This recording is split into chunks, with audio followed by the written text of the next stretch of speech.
हमारे ऊपर प्रभु की कृपा है ये हम कैसे पहचाने? तो ये 8 लक्षण प्रकट होने लगते हैं जिस पर हरिजू की प्रियाजू की कृपा है।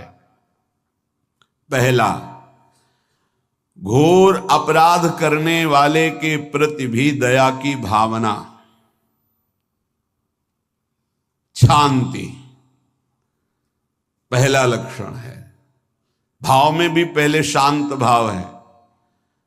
हमारे ऊपर श्री हरिजू की कृपा है, इसकी पहचान ये 8 लक्षण। पहला, शांति, अर्थात घोर अपराधी के प्रति भी गुस्सा ना क्षमा करना, ये हरि की कृपा का लक्षण है। देख लो भाई, घोर अपराधी शब्द तो जाने दो, जरा सा प्रतिकूल हो जाए तो लाख समझाओ पर भ्रकुटी तनी रहती है। भला ऐसा है? अपराधी पर भी क्षमा का भाव होना, ये हरि कृपा पात्र में ही होगा, अन्य में नहीं। तो अगर अपने हृदय में ऐसा लगे कि ऐसा नहीं है तो हरिजू से प्रार्थना करनी चाहिए कि कृपा करो, मेरे में सामर्थ्य आवे। दूसरा, अनुसूया, वो किसी भी के प्रति कभी भी कोई दोष दर्शन ही नहीं करेगा। दोष कथन, दोष श्रवण की तो बात जाने दो।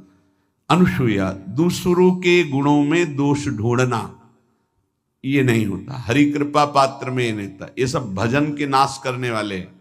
जैसे पहला अपराधी पर क्रोध कर देना, तो माया ने भेजा इसीलिए था कि तुम्हारे साथ व्यवहार ऐसा करे कि तुम क्रोध करो। क्रोध करोगे तुम्हारी ऊर्जा शक्ति नष्ट हो जाएगी, अध्यात्म में जो चलने की थी। और कहीं तुमने संकल्प कर लिया तो भजन शक्ति नष्ट हो जाएगी। तो अगर भजन बल है तो गया, जरूर उसको दंड मिलेगा, पक्का मिलेगा, 100% मिलेगा, लेकिन आप खाली हो गए।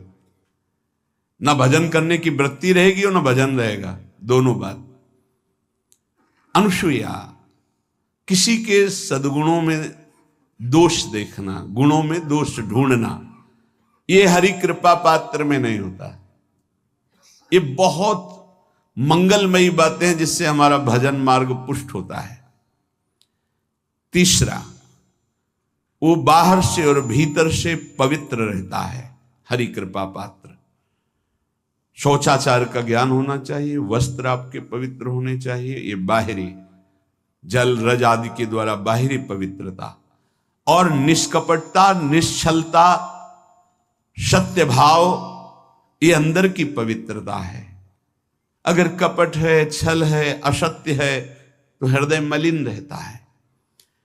भीतर और बाहर से पवित्र रहना, इसमें खास बात क्या है? भीतर और बाहर से पवित्र रहने में, भीतर और बाहर से सदैव पवित्र कौन रह सकता है? तो बोले जो पुंडरीकाक्ष भगवान श्री हरि का, प्रियाजू का स्मरण करता रहता है, वो शवायाभ्यंतर शुचि, वो बाह्य और अभ्यंतर दोनों से पावन रहता है। तीसरी जो कृपा का लक्षण है, अर्थात वो सदैव भगवत चिंतन परायण, शौचाचार का पालन करने वाला, बाहर और भीतर से हरि कृपा पात्र पवित्र रहता है। चौथा, ऐसे कार्यों का अनुष्ठान न करे जिनमें हमारा भजन छूटता है, जिनमें सत्य छूटता है, जिनमें भगवत भाव छूटता है।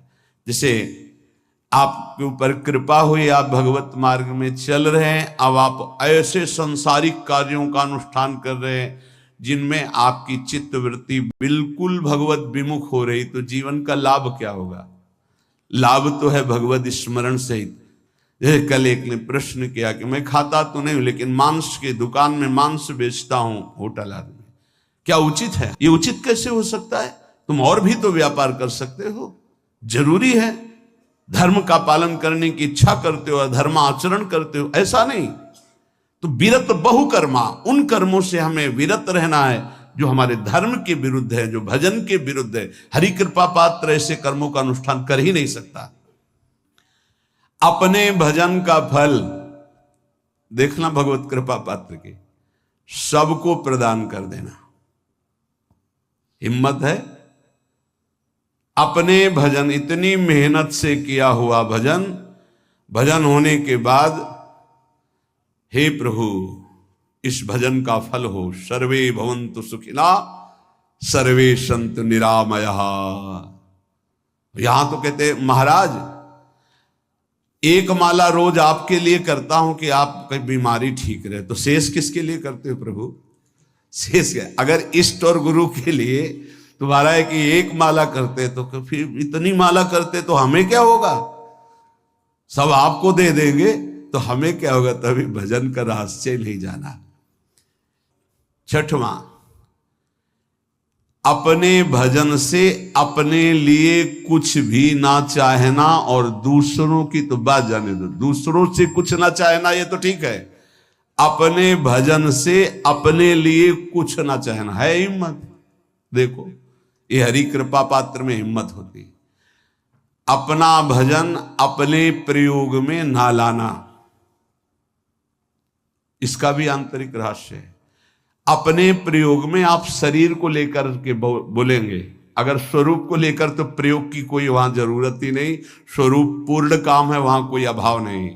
जब आप कोई भाव अपने लिए करेंगे तो देह भाव होगा, देह भाव से किसी विषय की मांग होगी। विषय पूर्ति भजन का फल नहीं होता, भजन का फल होता विषय निवृत्ति। बहुत जोर की बात है, कैसे समझ में आए? अपने भजन का भी फल अपने लिए नहीं, दूसरों से कुछ चाह रखना तो बात ही जाने दो, भजन से भी कोई अन्य सुख की चाह नहीं हुई। क्या चाहिए? भजन ही बनता रहे, भजन का फल भजन बनता रहे, खूब निरंतर जप करते रहे। सातवां, किसी भी मान सम्मान कीर्ति पद प्रतिष्ठा के मिलने पर हृदय का असंतुष्ट हो जाना, यह हरि कृपा पात्र का लक्षण होता है। प्रणाम नमस्कार जय हो तो हृदय में असंतुष्ट हो जाना चाहिए। कोई किंचन मात्र अभिमान न उदय हो जाए। प्रभु बचाओ, ये माया की चकाचौंध से बचा लो नाथ। कौन सा अपराध बन गया कि आपकी जय की जगह यहां हमको ऐसा सुनना पड़े। मान प्रतिष्ठा कीर्ति जिसके लिए बड़े बड़े लालायित रहते, हरि कृपा पात्र को विष की तरह चुभती है। और आठवां, किसी भी प्राणी समुदाय से संबंध ना रखते हुए सब पर दया की भावना, सब पर कृपा की भावना, सब पर करुणा मैत्री, पर किसी से ममता नहीं। ये सूत्र बहुत व्यवहार में प्रयोग करने योग्य है। सबसे करुणा और मैत्री, पर किसी से ममता नहीं। करुणा तो करी भरत जी ने, मैत्री भी की मृग से, पर ममता रहित नहीं रहे। ममता कर ली तो अगला जन्म हिरण का हो गया। ममता नहीं रखनी। निर्ममो निरहंकारा, करुणा मैत्री तो करनी है, जैसे इसमें आदेश है, गीता में जी आदेश है, अद्वेष्टा सर्वभूतान मैत्र करुण एवच, पर निर्ममो निरहंकारा, ये साधक की चतुरता है।